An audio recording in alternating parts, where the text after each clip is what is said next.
Hello everybody, my name is Kat and welcome back to my channel where we talk about all things horror. And today we are talking about the new teen horror flick, Tarot. This film was originally titled Horoscope, and my understanding is that it is loosely based off of a book of the same name. This was a film that flew kind of under the radar for me. I remember when I did my review back in January of all the horror films that were going to be released this year, I remember seeing it and I remember being kind of puzzled by the premise, because the premise of it, at least at that time on the internet, was just that a group of kids get their horoscopes read and then awful things start happening to them. And I thought that was kind of an odd premise, because I feel like getting your horoscope read, like, that's something you can do like every day, just picking up like a newspaper or looking at an app on your phone. And I completely forgot that this was a film that existed until I was looking at what horror films were going to be released this month. This is a film that is produced by ScreenGems. Now, ScreenGems is no stranger to the horror genre. When I think back on films that they've done in the past, the first things that come to mind are like those mid-2000 remakes of 1980s horror properties that were targeted for more of a teen audience. And then of course they are the ones behind like the Resident Evil franchise and the Underworld franchise and all of those sequels. And I believe it was last year they had come out with a statement saying that the production company was really going to focus on the horror genre and creating horror properties within the next several years, which is great. We love to see it. That being said, if Tarot is indicative of what this new era of ScreenGems horror films is going to be like, then we are in trouble. This is such a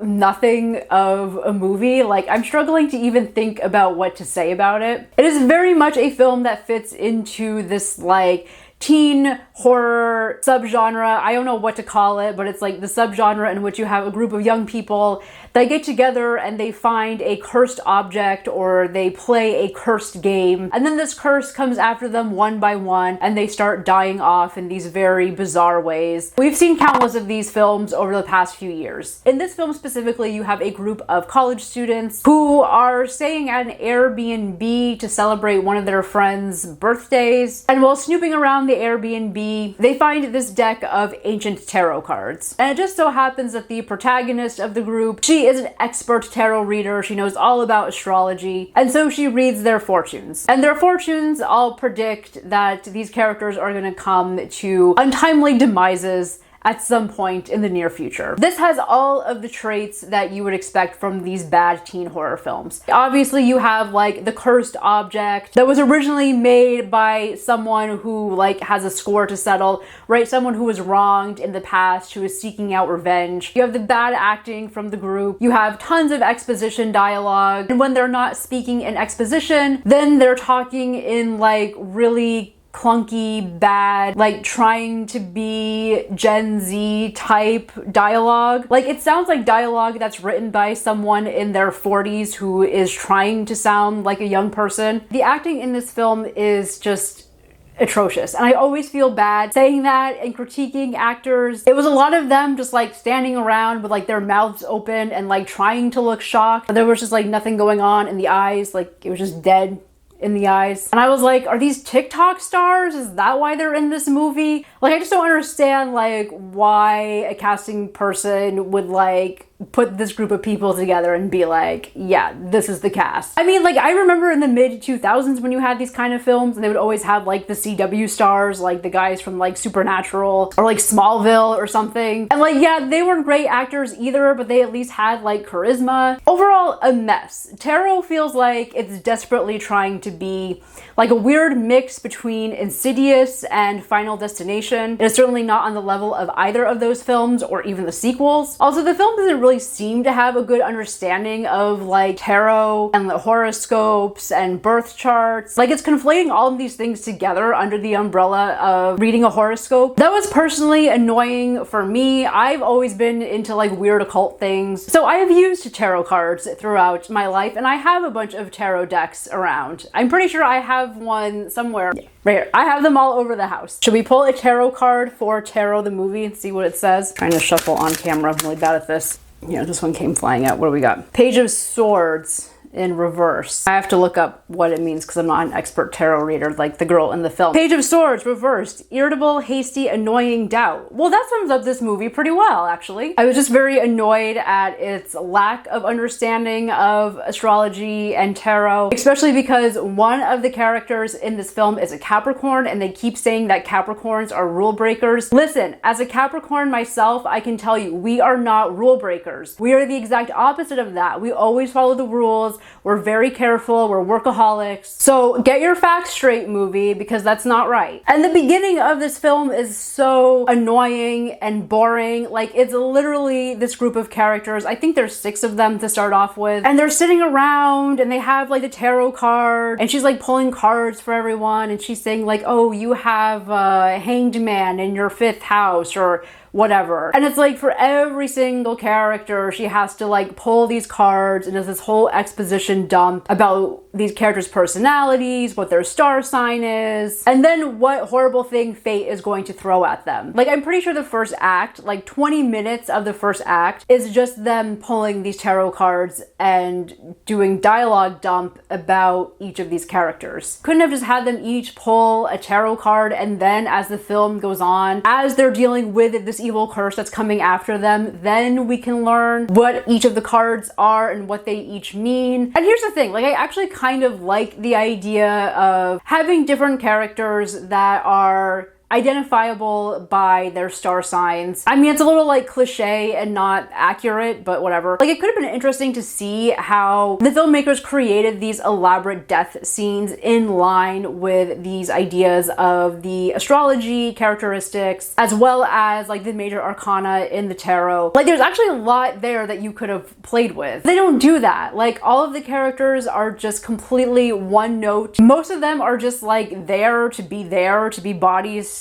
that can be killed later on. I mean, none of them have a distinct personality at all. The only one that has kind of a distinct personality is the kind of comic, like, relief character, right? The goofy friend who's always like cracking jokes and loves to listen to his true crime podcast, because of course we had to throw that in there too. That's really the only character that stands out, and that guy was definitely the best actor amongst the whole group, so that's probably why he stood out compared to the others. But yeah, it's like they don't do anything with this premise. Can you maybe show us like the different characteristics? Like, how is a Taurus different from a Pisces, right? They spend time talking about how our 2 protagonists have incompatible star signs. I was like, well, can you show us that through their behavior? Like, can you show us how they're incompatible? If you're going to lean into certain schools of thought around the tarot, which very much connects to storytelling as well, and yes, connects to astrology, there's this idea in the major arcana of the tarot that you have the character of the Fool, and there's basically this story in which the Fool goes through this like hero's journey throughout the major arcana, and each card within the arcana is meant to represent some sort of life lesson that needs to be learned, right? You need to learn that lesson in order to make it to the next step of your journey. And I feel like they could have played with that a little bit more, like had they want to make the protagonist the Fool. They make the like comic relief character the Fool, which sure, I get it, but then all they do with that, like, I feel like they bring up the Fool just to make an excuse to have this like creepy clown character come in and just do a very like lame Pennywise like impression. Okay, we've seen it before. But I feel like that could have been interesting had you taken the journey of the Fool and had our protagonist have to go through that journey, right? And some of them are going to be able to make it through and learn the lessons,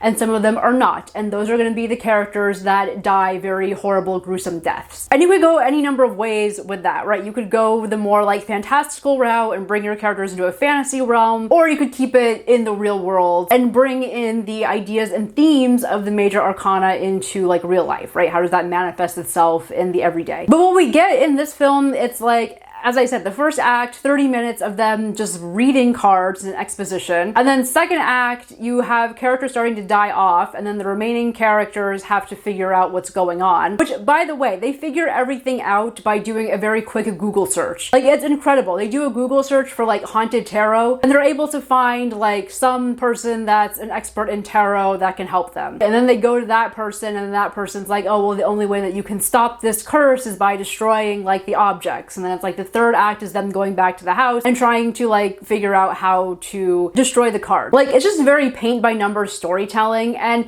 sure, you can make the excuse of like, well, they're just doing this for like a teen audience. Like, it doesn't need to be that deep of a story, but that's a lazy excuse. I will say, when I was in the theater seeing this, I went to a 4 o'clock show in the afternoon yesterday, and there were no teenagers in the audience. It was just grown-ass adults like myself going to see this movie for some reason. There was one teenager that was there, and she was on her phone for most of the time. So even their target audience wasn't interested in this film. Also, the big bad of this movie, the monstrous creature, like I said in the beginning, it's this scorned woman who you find out was an astrologer, like in the 1800s or 1700s or somewhere in that time. Basically, she was an astrologer for some like big wig guy back then, and she gave him a bad fortune, and because that fortune ended up coming true, he then had members of her family get killed. So in her grief, she created these cursed tarot cards. She herself becomes this very demonic being. They call her the astrologer throughout the whole film. She comes in, she's this very like shadowy figure. She has like the long claws, always coming after the characters, and she's always like screaming. Like, every time they cut to her, she's just screaming into the camera. Like, the first time she appears, she's screaming. And the next scene, you see characters walking down the street and the camera pans over to her watching them, and then she starts screaming again.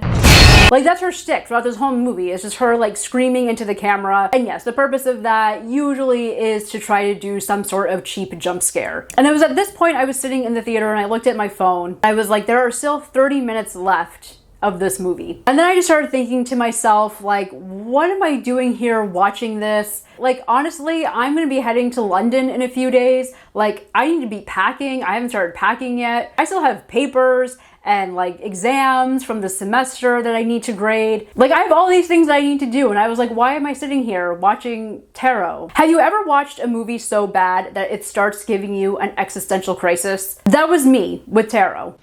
So the ending of this film, spoiler alert if you don't want to have the ending spoiled, but basically all that happens at the end is that they figure out that if they read the horoscope of the astrologer, if they give her a tarot reading, then that will break the curse, right? Because that's basically putting the curse back on herself. So that's what they do. They read her cards, the curse goes back on her, and then everything resolves itself. The end.